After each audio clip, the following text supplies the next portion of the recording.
In this video, I'm going to show you exactly how to perform a seated and standing dumbbell shoulder press. This is a great staple exercise for building bigger, more well-rounded, stronger shoulders, okay? And I'm going to talk you through how to set up and perform both variations of this exercise. So we'll start with the seated version and then move to the standing version. Much of the form and technique cues are going to be pretty much exactly the same. There are some differences. So we'll start with seated, go through those form and technique pointers, and then apply them to how you can do this standing up. The first thing that you're gonna want is some type of seat or bench that allows you to have a flat, straight up back, okay? This is important so that you can support yourself while you are pressing the weight up over your head, okay? The reason you would probably be doing the seated version is to get used to this exercise and work your way up to the standing variation. So the back support helps you keep the weight stable and learn how to do this motor pattern of pushing the weight up over your head. The pad is important for you, but you want to make sure that it's straight up and down, because if it's too far leaned back, or if it's even really a little bit leaned back, you're going to be in a situation where you're potentially working more of your upper chest than you actually are your shoulders. So we want a straight up and down pad on the back of the seat or the bench that you're using, and from there we can grab a set of dumbbells and start working on this exercise. All right, so we have your bench, we have the back straight up and down to support us as we're sitting and pressing the weights. You have the weights down in front of you at your feet. What I would recommend is you pick each one up one at a time and you sit them on top of your knees like this, okay? And this is important because it can be, as you get heavier in weight with doing this exercise, it can get a little bit difficult to get these dumbbells up to shoulder height so that you can begin pressing.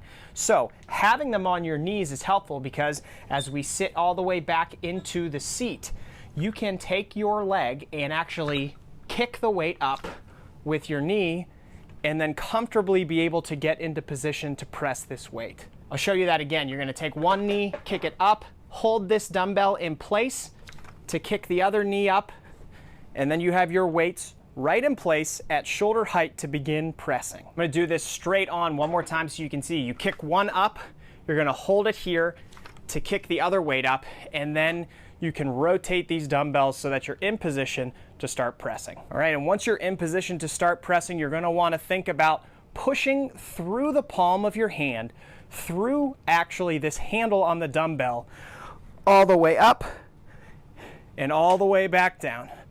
Press it all the way up, all the way back down. Now, something that's important that you do, a couple cues that you should think about is, number one, think about retracting your shoulder blades and keeping your upper back tight before you press the weight. That's going to help you stay stable, and the more stable that you can be during really any lift, the better you're going to perform and the safer you're going to perform. And second, you're going to want to think about bracing your core as you do this exercise, because once again, it's going to help keep you stable. I don't want you to have to think about like crunching down or anything like that to flex your abs. Just think about if somebody was going to punch you in the gut, what would you do? You would brace your core a little bit so that you could resist that punch, right? So that's what I want you to think about doing. So you're going to kick these dumbbells up, get them into place, make sure you're back in your chair. We have the shoulder blades retracted. I brace my core, and now I'm in position to press the weight all the way up and lower it all the way back down. All the way up and back down, all the way up and back down. Now, one other thing to think about for this exercise is your feet. We talk about this when we do dumbbell chest presses, and the principle is the same for these dumbbell overhead presses as well, these shoulder presses, is that you want to get your feet into a position where you're stable on the floor, and then your feet should not move while you're performing this exercise. You should actually be pushing a little bit through your feet, because once again, if you're pushing through your feet, that keeps your lower body stable, your core is braced, your back is tight. That means everything is in position and as stable and safe as possible for you to quite simply focus on only pressing that weight up and bringing it back down. Now, something to talk about with performing this exercise is shoulder mobility. Everybody has different shoulder mobility. Some people can perform the entire range of motion. Some people have shoulder impingement issues or just lack of range of motion, where maybe you can't bring the dumbbells all the way down to your shoulders, or you can't press them all the way up. You do not want to do this exercise if it causes you pain, okay? So if you try this and you feel pain, stop doing the exercise. If you just notice that you have range of motion issues, that may mean that this is a beneficial exercise for you to perform, but you should also be working on your shoulder mobility. And what I would say is, if you notice that you have mobility issues going down or going up, do not work past the point of discomfort or pain. Work to that point. So if that means you can only bring the dumbbells down to here and not all the way down to here, that's okay. Bring them back down to where they're comfortable and continue pressing.